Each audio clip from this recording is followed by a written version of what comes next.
Okay, so welcome everyone to our first instance of the anti-imperialist talks. Maybe we'll start with a tiny bit of housekeeping. You are all muted. You can turn off your cameras or leave them turned off. I think that might make it easier. Please post questions in the chat. We have two speakers today. Each about 15 to 20 minutes, and afterwards we will open up for questions. I will read them out from the chat. So that might be that is the way we want to proceed today. All right, so welcome again. The anti-imperialist talks, maybe for a bit of context, are an effort by the groups, movements, and parties that organize the Anti-Imperialist Week. The organizations who planned this week of united direct actions and struggle on an international level have been centered around the analysis that capitalism has been in a deep crisis. And while it has never ever been able to solve any of the pressing issues of humanity, the current health crisis around the coronavirus pandemic makes this even more blatantly obvious to everyone who wants to understand this. When the plan of the Anti-Imperialist Week was first developed, we envisioned it as a week of direct actions and mass mobilizations, conferences, and cultural events that would bring us together, show our strength, highlight the connection of our different struggles. Obviously, possibilities and circumstances have changed, and the pandemic is hampering our ways of organizing. Just as obvious it is that we need to adapt to this crisis. The anti-imperialist mass mobilizations on the streets are postponed, but our struggle for peace, for life on this planet, for democracy, for social and human rights, for the rights of women, migrants, refugees, for the rights of the LGBTI community, for self-determination and sovereignty must continue. One aspect that has been highlighted in the current crisis is the issue of sanctions and blockades. As Vijay Prashad from the Tricontinental Research Institute already explained, sanctions are part of a hybrid war that is being fought against the people of Iran, Cuba, Venezuela, Palestine, Syria, and other places. Of course, we stand in solidarity with the people suffering from these aggressions. Sanctions are war, and we want peace. People like Antonio Guterres, the UN Secretary General, are calling to an end of the sanctions. He said, "I'm encouraging the waiving of sanctions imposed on countries to ensure access to food, essential health supplies, and COVID-19 medical support. This is the time for solidarity, not exclusion." And I just learned that even the Pope in his Easter Mass yesterday, asked for sanctions to be relaxed or lifted. The Anti-Imperialist Week had begun a campaign on Thursday, and Sanctions Save Lives. And as part of this campaign, we have two guests here today who will shed more light on the specific sanctions against Cuba and Venezuela. So how do these sanctions develop? What are the consequences for the people currently suffering from these aggressions? And also, what is the path forward to fight against them? I'd like to welcome Dr. Bernard Regan. He's the National Secretary of the Cuba Solidarity Campaign UK. And the second speaker will be Dr. Francisco Dominguez. He's the National Secretary of the Venezuela Solidarity Campaign, also in the UK. And so without further delay, please take it away. Well, first of all, thank you very much for the invitation to come and join the discussion. Clearly, in terms of Cuba, one has to begin by recognizing that Cuba is not just facing a challenge at this point in time because of the events around COVID-19, but it has a history. And that history, one has to say, includes both the period when Cuba was under the domination of Spain and Spanish imperialism, and the way in which that impacted on the development of the economy and society within Cuba clearly has a legacy even through to today, which Cuba is still coming to terms with.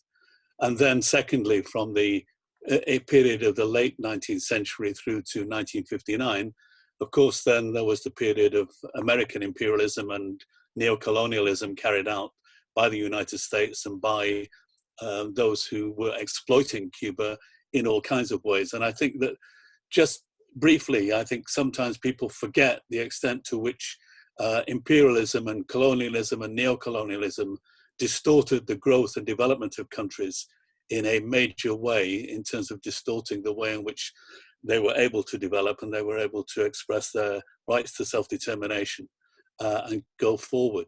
And that legacy impacted and continues to impact in some respects in the way in which Cuba was able to develop and the challenges it's faced. But certainly, of course, the period that we were talking about now is very much shaped by and defined by what happened from 1959 onwards.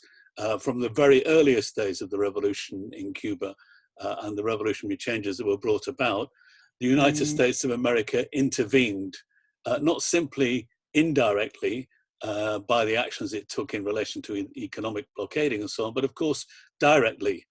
In next year will be the anniversary of the Bay of Pigs invasion, when Cuban supporters of Batista and the reactionary regime, which was defeated by the revolution, were sponsored by the United States of America and given aid and material support to carry out an invasion in Cuba, which was backed by the United States, whose naval fleet, of course, transported those mercenaries to carry out that attack.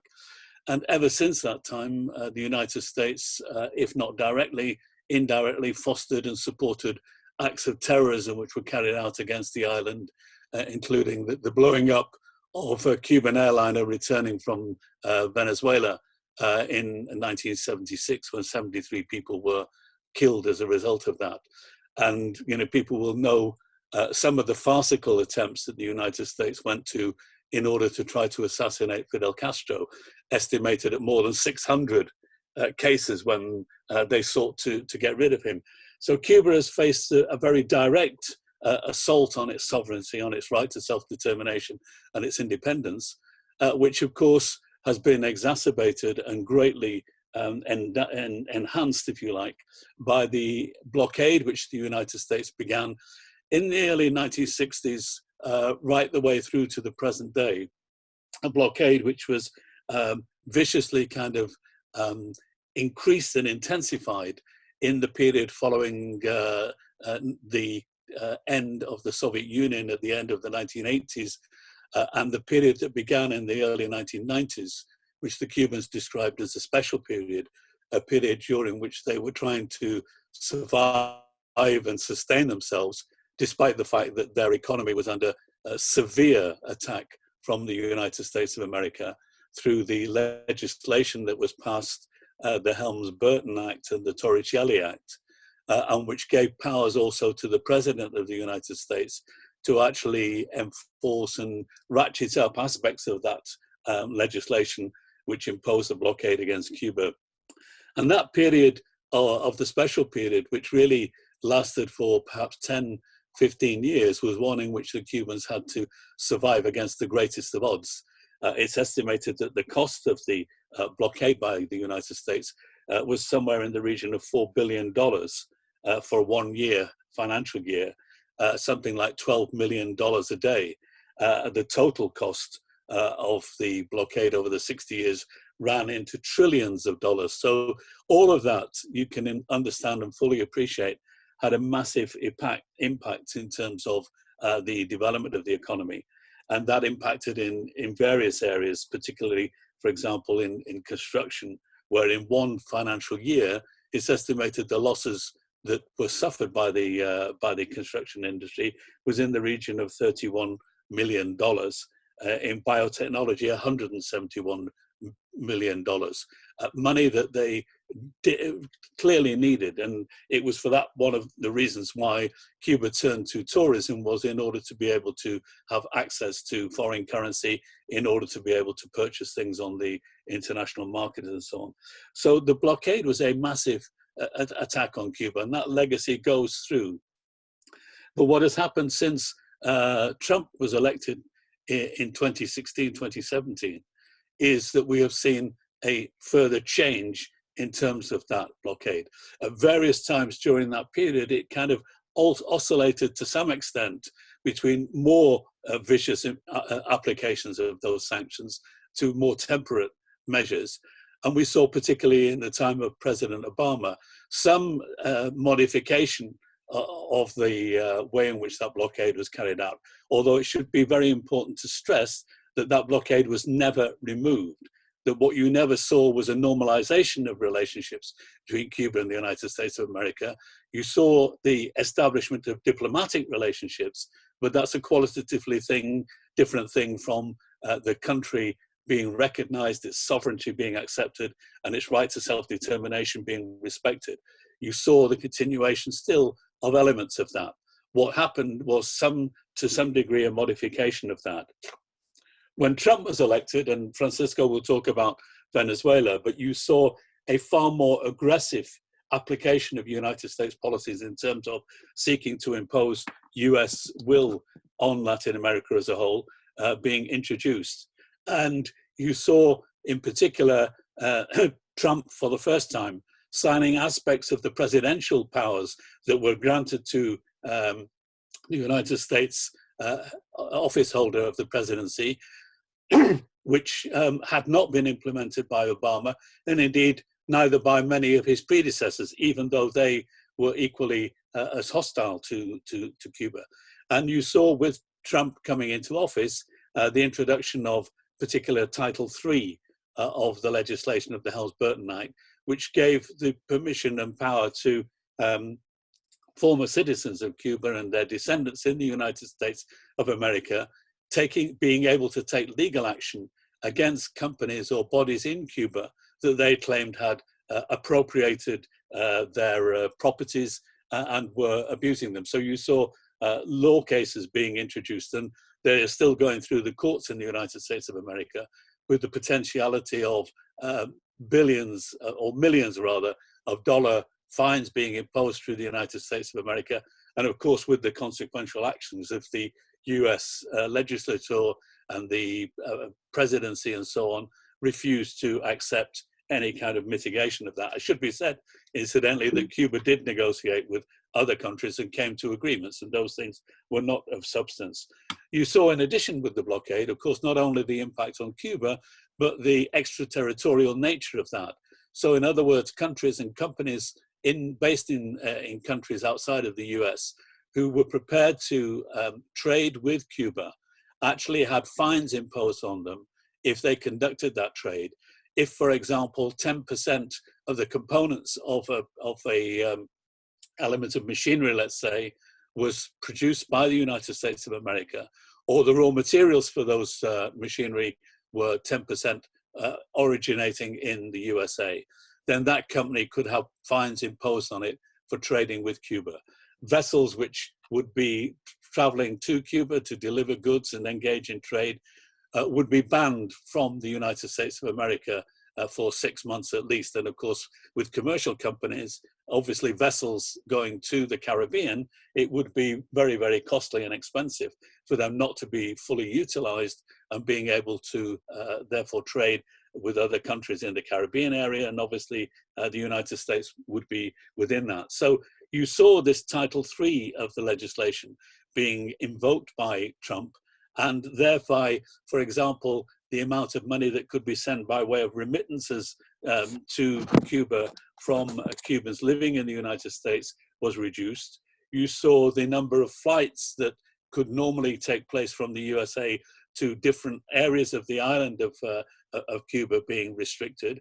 And you saw all kinds of other measures that would impact on the tourist trade, the withholding of permission for cruise ships to go into Cuban waters and so on. So this is a major issue and a major ramping up. And of course, alongside of that, you saw, needless to say, a media war, a war of propaganda against Cuba, distorting and grossly trying to slander Cuba for its actions.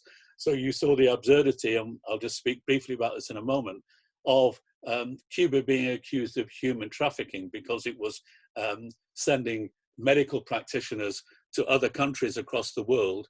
And it was said that they were being exploited by the Cubans, and that countries which actually received them and engaged in relations with Cuba in order for those medics to arrive would have punishments placed on them, fines placed on them by the United States of America if they continue with that. Notwithstanding that, The thing which is absolutely unique about Cuba is its internationalism, particularly in the field of medicine. I could talk about education as well at length, and perhaps we'll talk about it later.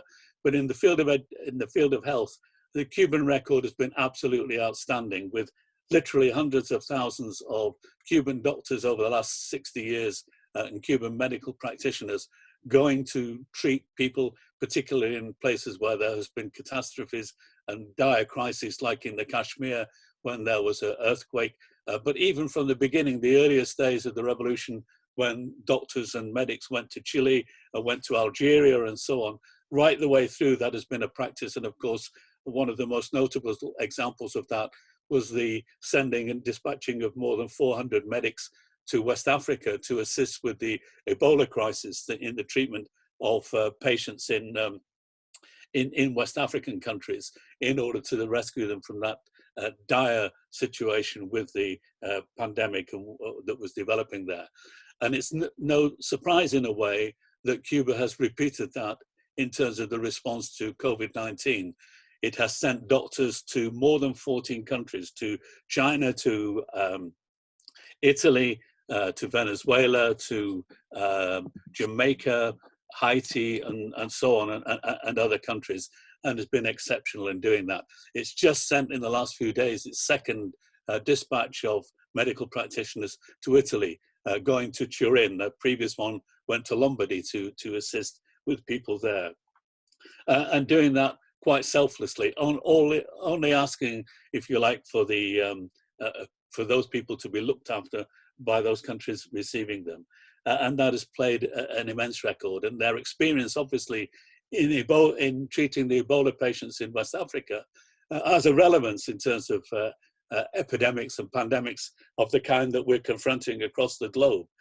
They haven't got cures for the virus, but they have got medicine which is acting as a mitigator of the worst effects of that, and enable the body to try to cope and respond to that. And they are working with the doctors in those countries to develop that response. And that's absolutely phenomenal in the context of the blockade that continues. A blockade which is part and parcel, of course, and I'll perhaps use this as an opener for Francisco. It was clearly spelt out by Trump from the earliest days of his inauguration as a president, when he spoke at the United Nations General Assembly in 2017. And he warned the world that America was spending more on military capacity than it had ever done, $700 billion in a year, which actually would put it amongst the top 20 countries in the world in terms of if it was reckoned in terms of GDP. And in the second year, in 2018, then went on specifically to invoke the Monroe Doctrine as the basis of the way in which the United States was going to operate.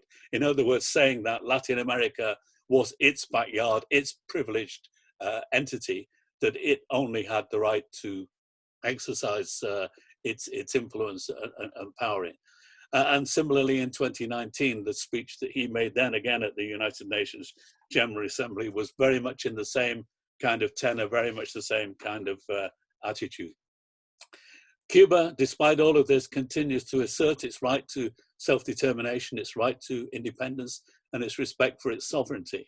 A respect which, of course, not only should involve the complete ending of the blockade, as the United Nations Secretary General has said, as the High Commissioner for Human Rights, Michelle Bachelet, has said, and as you said earlier, the Pope has also called for, but a respect for Cuban sovereignty, which should involve the removing of the American base from Guantanamo and taking away that horrendous and hideous insult to humankind in terms of what it is.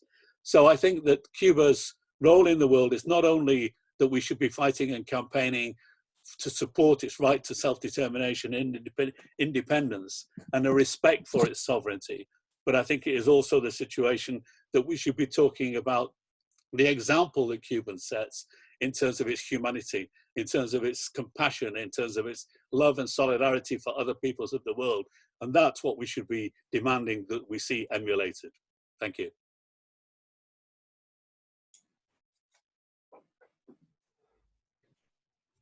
Thank you, Bernard. I think, Francisco, you should just move along, and then we'll do questions and things like that after. Thank you. Sure. Well, the same applies to me. I mean, I'm very pleased for the organizers to have organized this webinar, because the two countries that have been, in the front line of the attacks and aggression of the United States, not only them exclusively, are quite important because of the level of hostility deployed by the United States, particularly by the Trump administration, is something that beggars belief. The case of Venezuela is more urgent from the point of view of the United States than Cuba is, even though if the United States could overthrow Cuba by invading it, or having the conditions for doing so, it would do so without any hesitation whatsoever. The reason why I think Venezuela is more urgent is because the United States economy, and people can ask me questions later on about this, is severely declining. And as a result of this, the United States finds it completely intolerable the very fact that, the largest reserves of oil in the world exist in Venezuela. Venezuela has some of the largest deposits of gold in the world as well. But unfortunately, there is this pesky government which insists on using the revenues of these things for the benefit of the population in Venezuela. And that's why the United States is trying to overthrow the Bolivarian government, which they tried ever since 1999 with Chavez. There was a coup d'etat in 2002 between the 11th of April and 13th of April, which today we're celebrating 18 years of, where the United States did succeed in actually overthrowing Hugo Chavez for 47 hours. And in that very short period of time, the people who support the United States and support their strategy to overthrow the Bolivarian revolution destroy completely and abolish completely, totally, democracy in that country in hours. And then they unleash repression to incredible levels that the people of that country are not accustomed to. So you can imagine, from the point of view of the United States, when Chavez died prematurely on March 2013, the United States thought that was their moment. And ever since, they began to apply openly a raft of sanctions, economic sanctions, aimed at hitting the population to make them suffer as much as possible, reminiscent of what the United States did to the Salvador Allende government in Chile back in the 1970s. I know that very well because I happen to be Chilean. I was there at the time. And the intention of that is hitting the population, driving it to desperation so as to erode the political base of the government. And that, according to the strategies, or in the view of the strategy, the book of the strategists of the US, will create the conditions for the coup d'etat, which unfortunately, the case of Chile took place on the 11th of September 1973. But in the case of Venezuela, this would be more difficult. From 2013 all the way to 2016, just before Trump, Barack Obama, among many other measures, include a presidential decree which actually declared Venezuela an unusual and extraordinary threat to the national security of the United States. And as a result of that decree by President Obama, Obama declared the United States to be in a state of national emergency, which is extraordinary. This decree lasts every time 1 year, and Obama, renewed it every single year after that until he finished his mandate. And of course, Trump has also renewed it ever since. And what that means is this: the United States is providing itself with the legal justification to actually defend itself against this unusual and extraordinary threat to this national security, namely Venezuela. So the United States, from the point of view of their own internal domestic law or legislation, is technically at war with Venezuela and is entitled to do whatever it requires in order to defend itself. So were the United States to launch a war, the constitutional provision in the case of the United States that if the president launches a war, it will require, endorsement by the full Congress within 48 hours. Otherwise, we'll have to stop the war.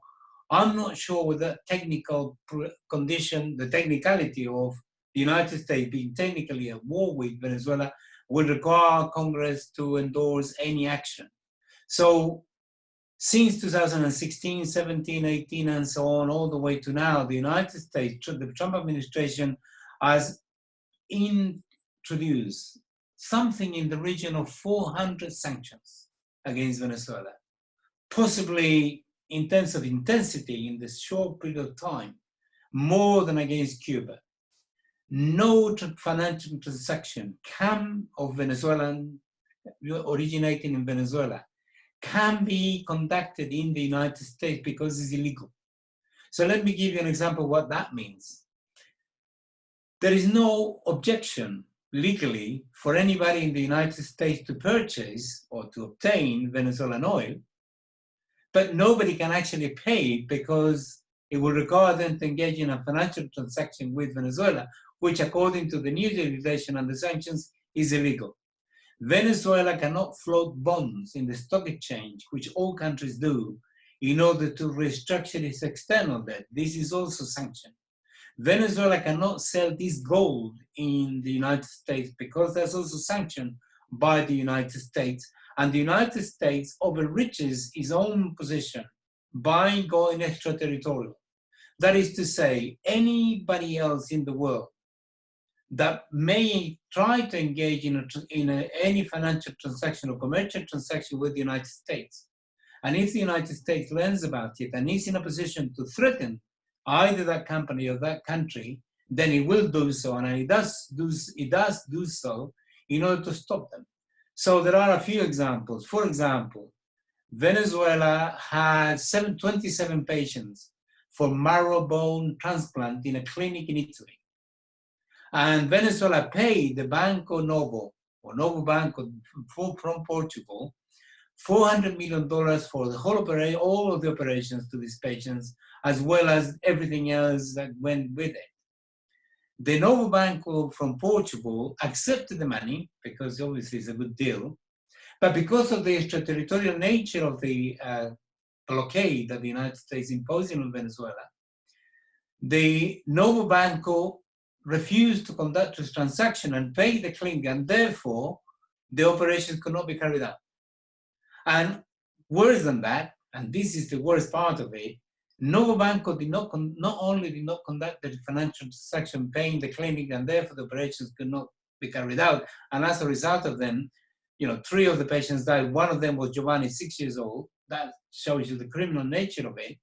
But worse than that, because of the extraterritorial nature of things, and because of the self-proclamation of Mr. Guaido, the Novo Banco and Portugal claim, I don't know with what degree of integrity, that they couldn't return the money to Venezuela because they didn't know which was the legitimate government.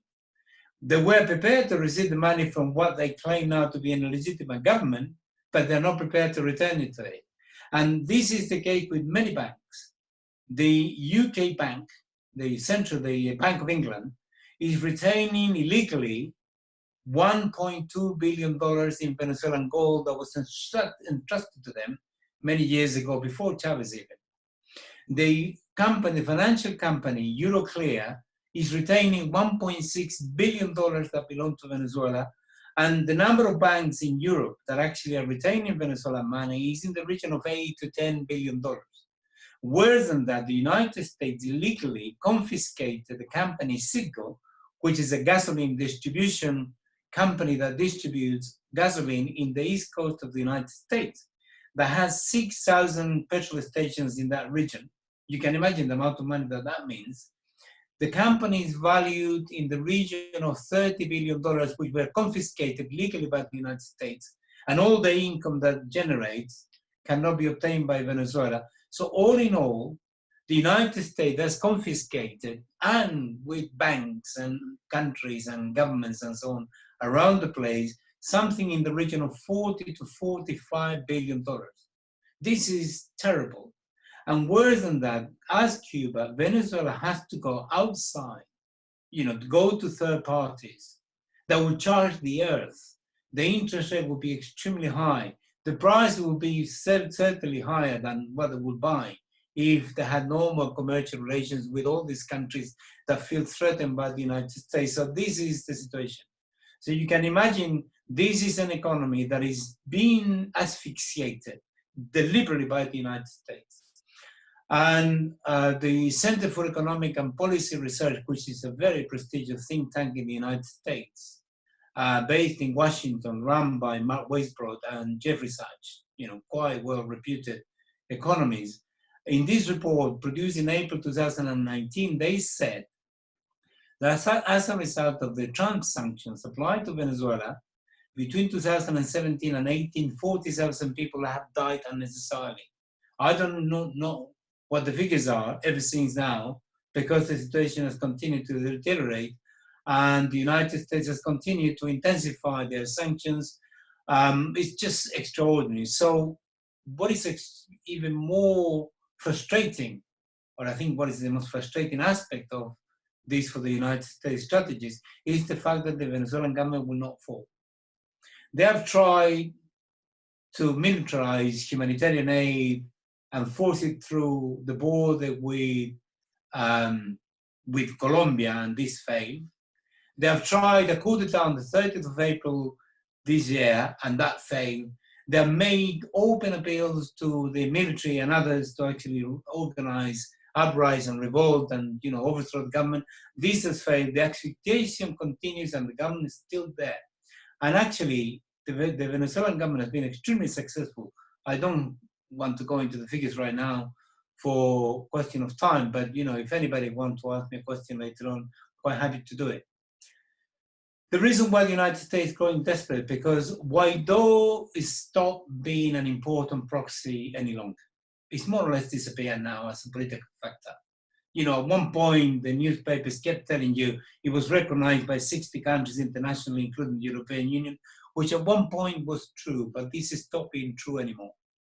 And Juan Guaidó now is absconded somewhere. Nobody knows where he is. And he tried to engage in the organization of anti-terrorist attacks against the Venezuelan government recently, and this was discovered on time. All these people, with a few exceptions, were arrested.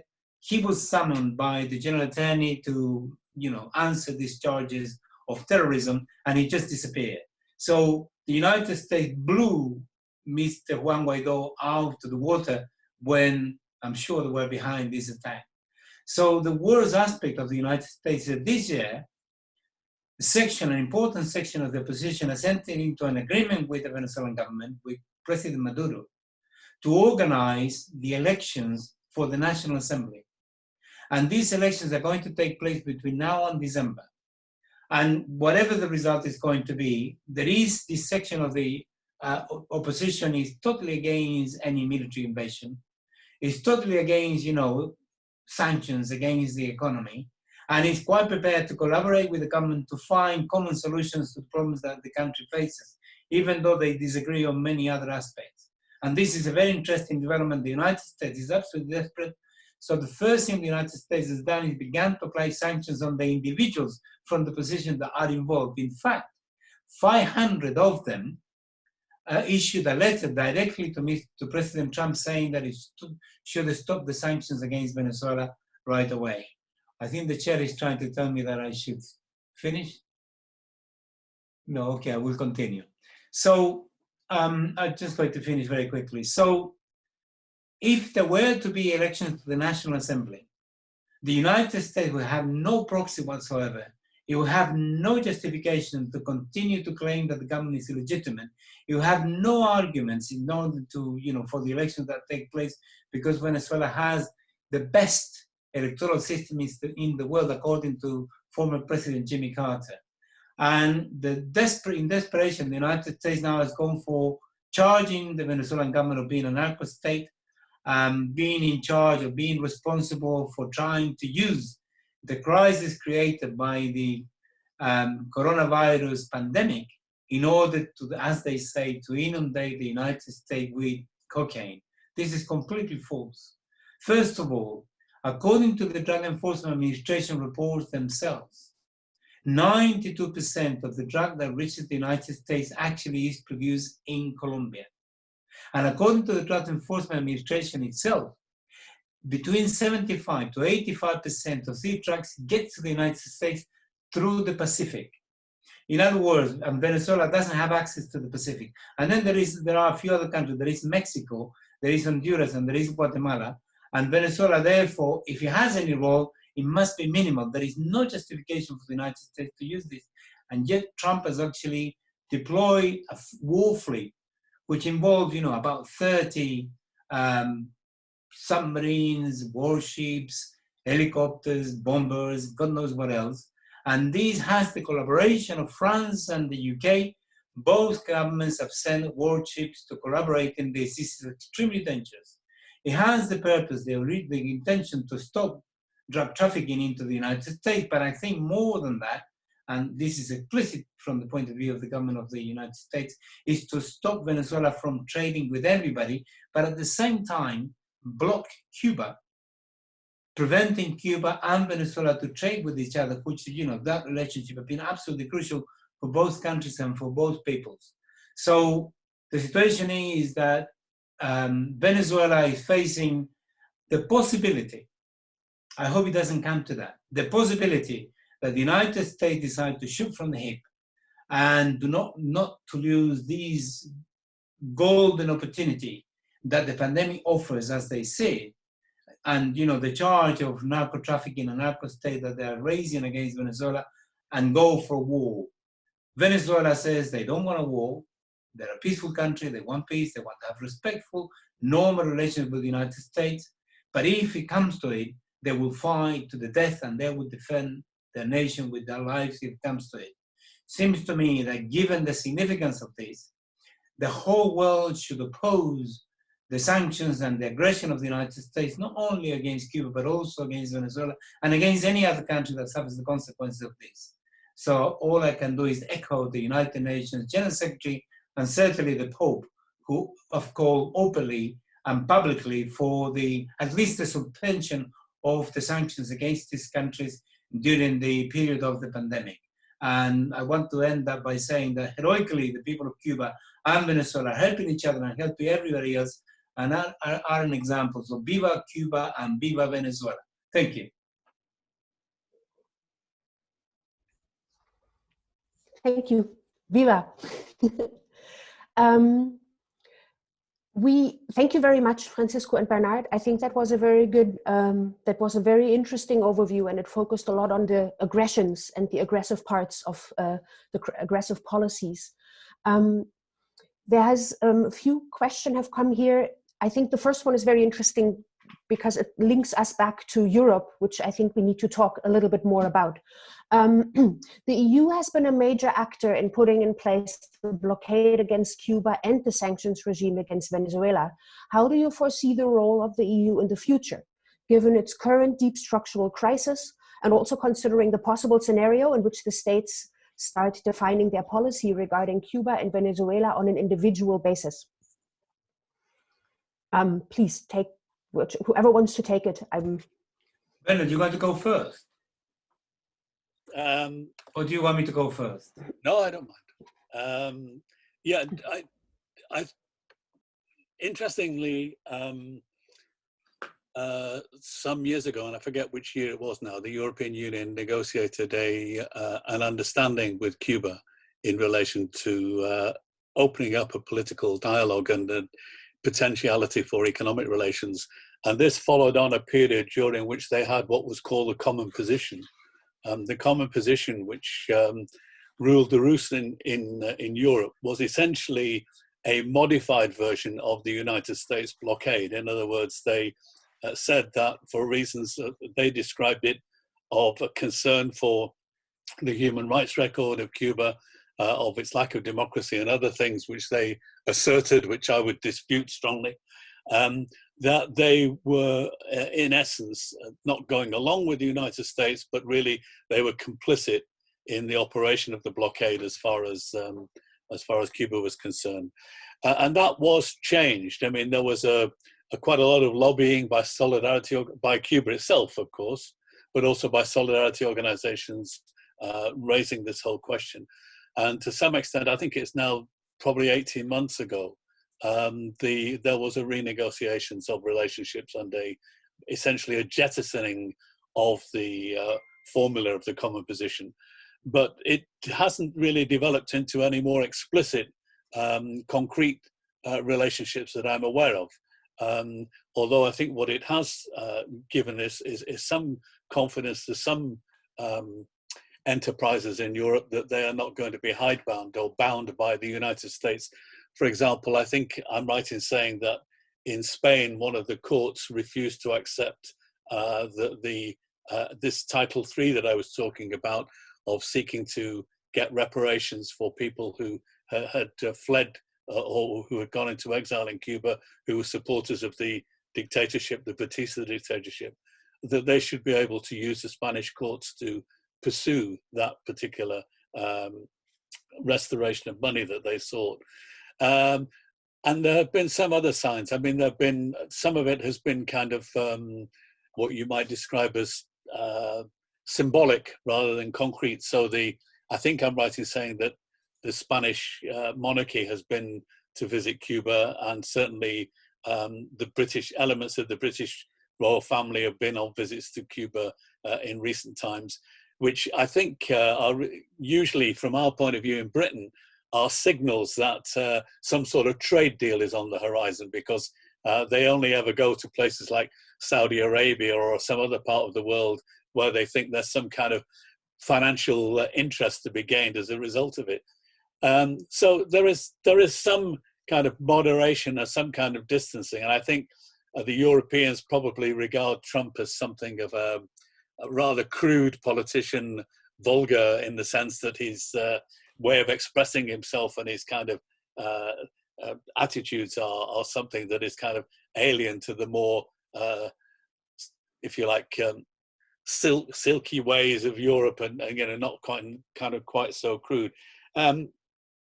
But having said that, I am apprehensive about to what extent we will see a truly independent position adopted by Europe.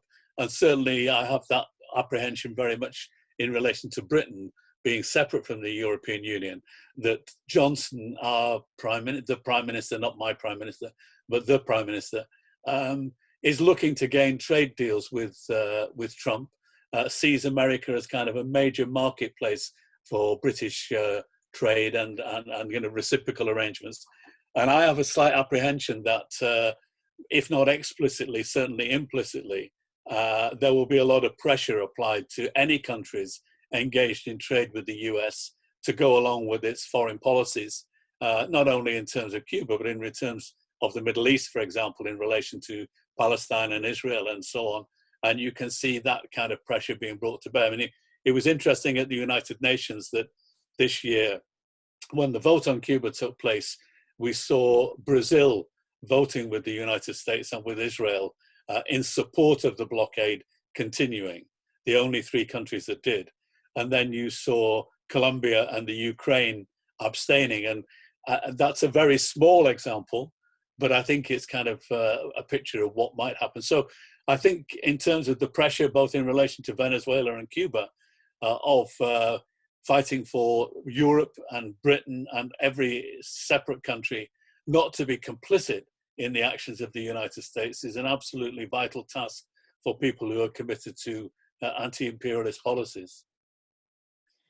Yeah, and I entirely agree with that. There is a clear difference currently in the approach of the European Union regarding Cuba and regarding Venezuela. With Venezuela, there is total complicity. In my view, there is no question about it. If you were to read, don't if you don't have to, but if you were to read all the resolutions passed by the European Parliament by huge majorities on Venezuela, you will spend weeks reading them. Venezuela, according to this list, I mean, it's accused of every imaginable crime available in this planet and in the galaxy. It's just extraordinary. And the reason why obtaining so many votes, all these resolutions, is because you have the right wing, being the initiator of these proposals, responding to the Venezuelan opposition, but really to the United States pressure or agreeing with them, and then supported by social democracy. And this is what produces, hundreds of votes, 400 every time, roughly. And this is the problem that, European social democracy, most of them, if not all of them, actually are complicit in this. And somehow their argument is, they want to defend democracy.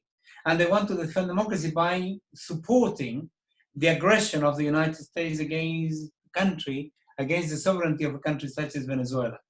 The good thing about it is that actually the European Parliament resolutions are not mandatory. That is to say, the European Union foreign policy apparatus doesn't have to, implement what they say.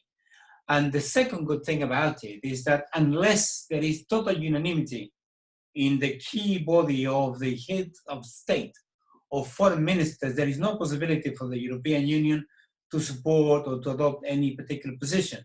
Nevertheless, being complicit. So, for example, when the recent crisis occurred, regarding the elections where Guaidó proclaims himself, whatever it was, president, in a street in Caracas.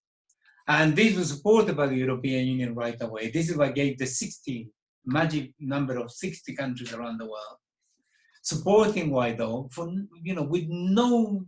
there was no legal, there was no political justification. If Guaidó had been a presidential candidate, there might have been a very tenuous justification for him proclaiming himself, interim president. He didn't even stand as a presidential candidate for the election in 2018.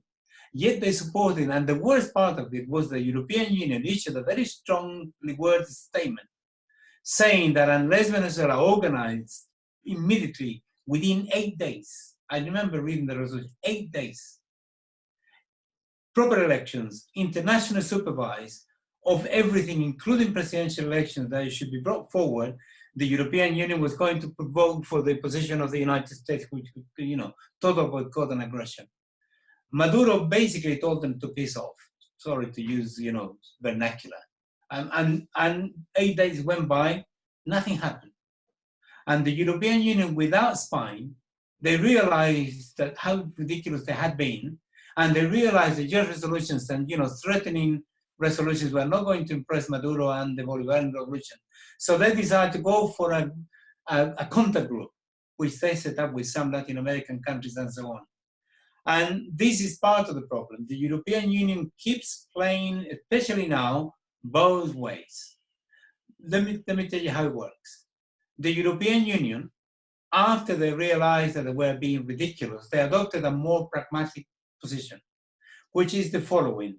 They have not accepted all of Guaidó's appointees to become ambassadors in Europe. None of them actually has been. Guaidó requested this.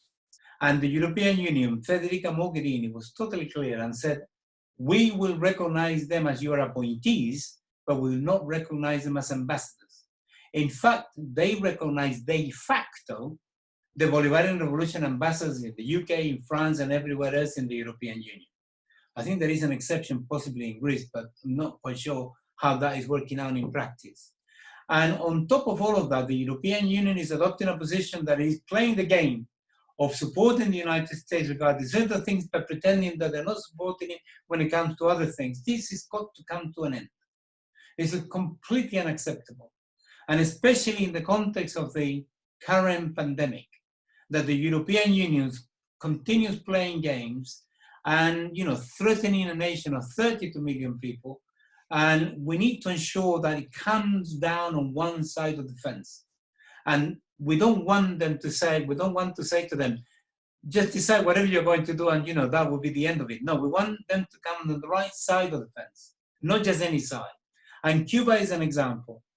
In the case of Cuba, they accepted a document of common understanding with the special envoy of the United States, Robert Selig, who actually persuaded them, in inverted commas, to accept this common position.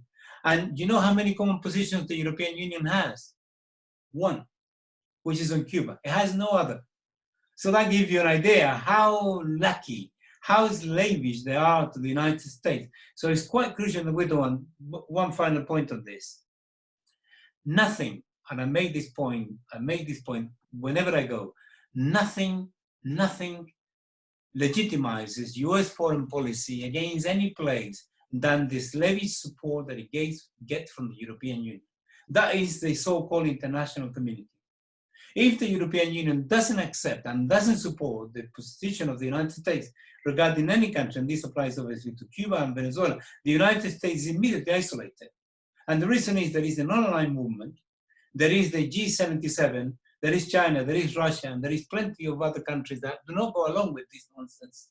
And therefore, it's quite crucial that if we do a significant amount of campaigning here, directing the right place, persuading people of public influence, influencing parliamentarians, making sure that as many people as possible raise their voices and say, stop the nonsense, defend the right of Venezuela to their own decisions, and stop organizing the aggression and demand the lifting of the sanctions. That can be done. If that were to be done in Europe, and now that Europe is moving in the right direction, particularly with Josep Borrell demanding publicly twice that the sanctions are actually suspended during the period of the pandemic, not only on Venezuela, but also on all the other countries, including Cuba, Iran, and so on. That's a clear indication that Europe is shifting, and we want to maximize that to the tilt, because what is at stake is enormous. If Venezuela goes, the United States will definitely go for Cuba and everybody else,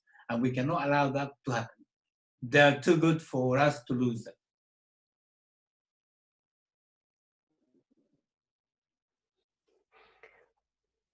Thank you. We have a few more questions. I think we need to be briefer in our answers, even if it is a complex matter.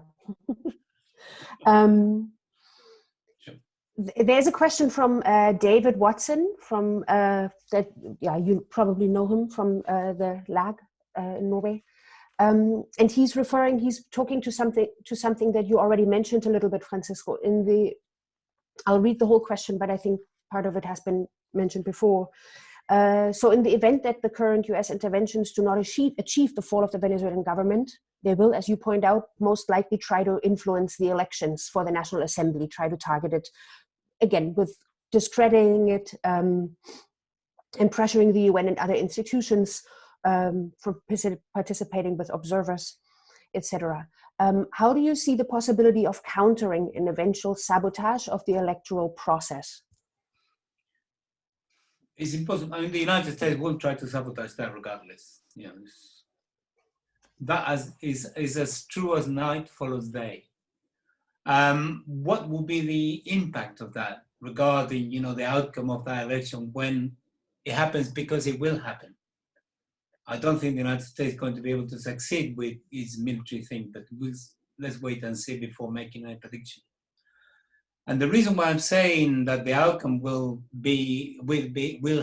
hold is because Maduro was elected in 2018. I was an international observer to that election myself, and I could see that the system is just totally, watertight in every possible respect. I don't have time to go into details. And more important than that, the result held. Maduro is the legitimate president of Venezuela, and whether they like it or not, the European Union is dealing with it. All the countries in the world are dealing with it. China, Russia, the African countries, and so on. It's only the United States that is not dealing with it and is trying to damage it. So, given the new context, I think whatever much the United States try to sabotage it, I think it's likely, and this is not a prediction, it's just a guess, it's likely that the Venezuelans are going to be able to persuade, particularly the United Nations, to participate with a very impartial attitude. This seems to be the attitude of the team that leads around Antonio Gutierrez. With regards to the European Union, we'll see what happens. If they're prepared to respect the results, then there is no problem. If, on the other hand, they can with a particular agenda and preconditions, my sense is that Maduro is going to tell them to piss off as well, and whoever is going to be the observer that accepts the conditions that Venezuelans determine, they will be welcome. Anybody else will not. Thank you. From your perspective, like you both have been working on the solidarity campaigns for Venezuela and Cuba for a while. What is the special? What is needed now? What are actually, like, from the perspective of the campaigns that you are running in the UK? What do the people need? What do the countries need? What is the current best thing to do? I know of course, there is petitions and there is letters to the governments, etc., etc. What is, from your perspective now, different or has shifted? And maybe that can be the last question, so that we don't keep people too long. So, and I guess in a sense that also points towards, what do we need to do next? What is our role as, for example, the International Assembly, or as I've discussed before, and I will post the link to the website in the chat again. What is the role of what can the Anti-Imperialist Week, the organizations that are organizing the Anti-Imperialist Week, what do we do? Do you want me to go first, Bernard? Yeah. Okay, well, it seems to me that, thinking of the United Kingdom, but I think this applies to other countries in Europe, the one thing that the Cuba Solidarity Campaign, that I belong to as well, complains about is the very fact that companies in the UK, regardless of the position of the UK government, you know, conservatives or otherwise, that they are against the blockade and they vote in the United Nations every year against the blockade. Regardless of that position, the United States keeps sanctioning companies, banks, and everybody else that they can and they want to in the UK successfully. And these companies have to pay millions of dollars in fines. And our complaint is, for God's sake, UK government, defend the national sovereignty of the UK. I know this is sort of problematical in many other respects, but certainly, you know, if they were to defend the national sovereignty on this question, then that would make the situation of Cuba much better. And this is what we want all the European countries to do.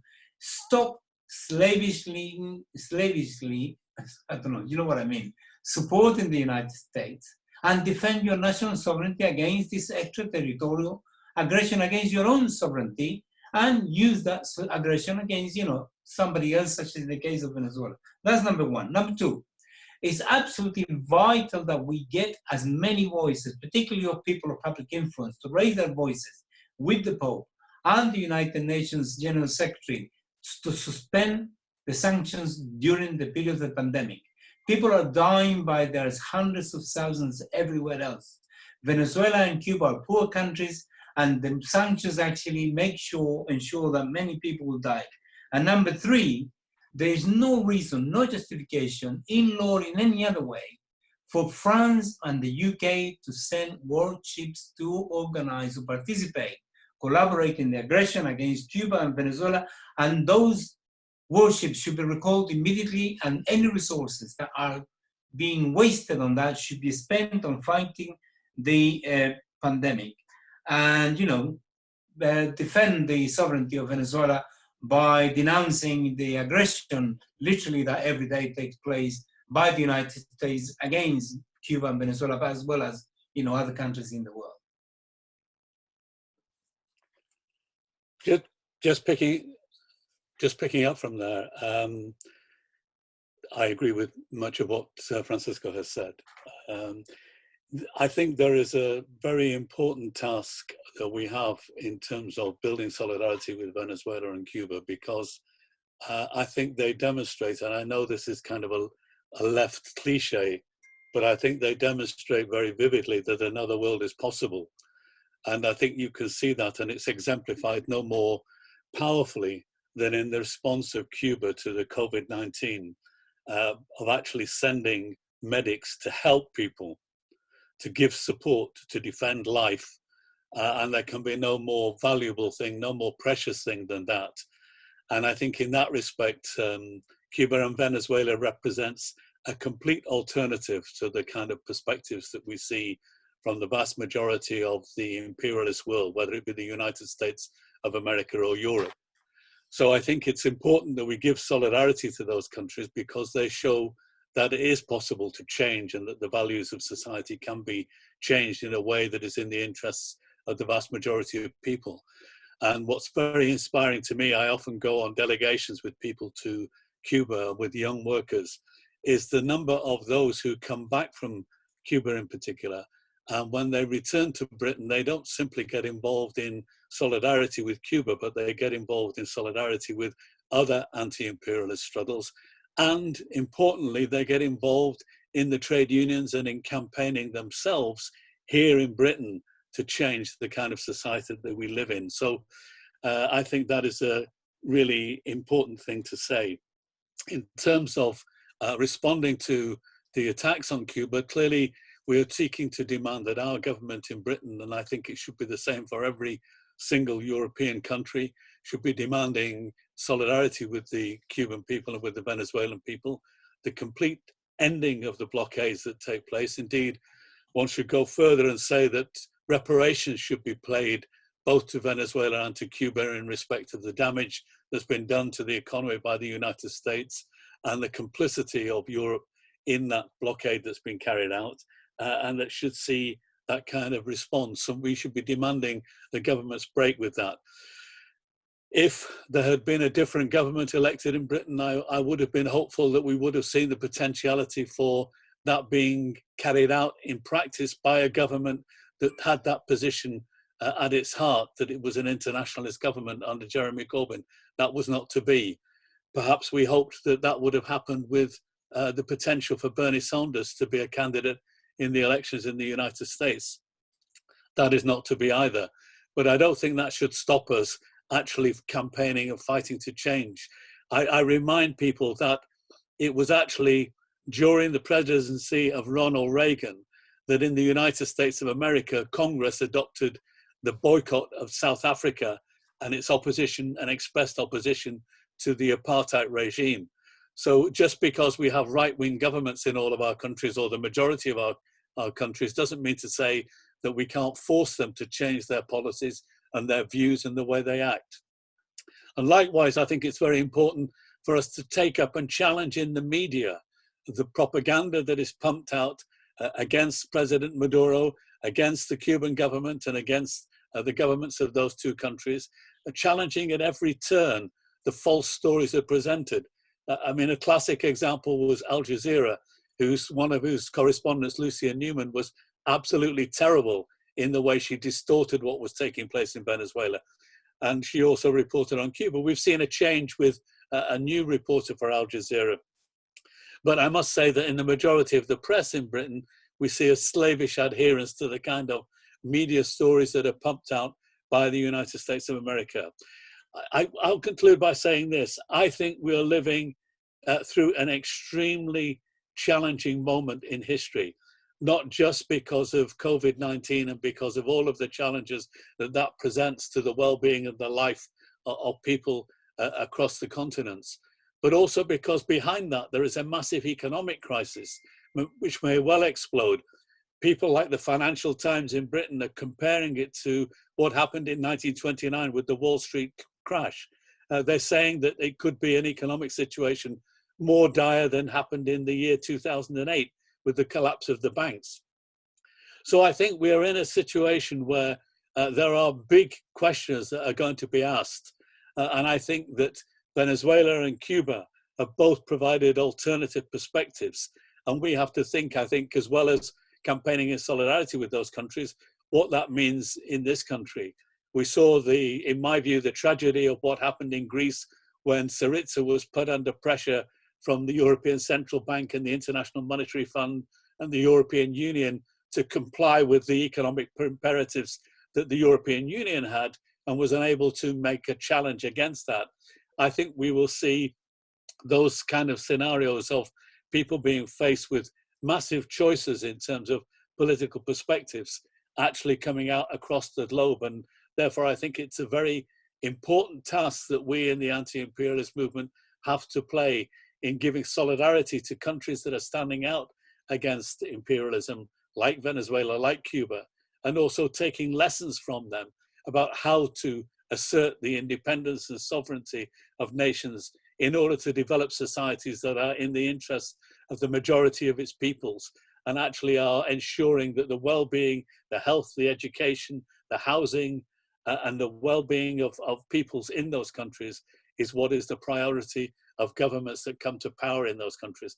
That's a massive challenge, but I do think we are living in a historic moment when that is the potential that will unfold in the next coming period. So it's a big task that we have. And I think the anti-imperialist struggle is at the heart of that. And what we've been talking about this afternoon, I think is very, very important to think about, to reflect on, and to actually implement the lessons that we've gathered from that. Thank you very much. Thank you, Francisco. Thank you, Bernard. It has been very informative and a great pleasure to have you here. I would just like to point out that this was our first attempt at a seminar this afternoon. We will have another one already this Friday, and we will be talking about the economic European measures that have been taken or not taken. We will discuss this in the face of the corona crisis, like what does that actually, how does that affect the countries, how does that affect the EU? It was reflected a little bit in the questions today when we are thinking about how the EU policies affect or don't affect sanctions, etc., etc. So that will be our topic for Friday. We did make a recording of this. We will put it up on the YouTube channel that the Anti-Imperialist Week has eventually, not right away. We will look at it and put it up eventually. I want to thank you all for joining us. And I'm looking forward to Friday when we meet at the same time and talk about what's at stake and what is the political agenda in the case of European economic measures. Thank you all. Have a nice evening. And you too. Bye-bye. Ciao. Thank you. Bye. Thank you for the invitation.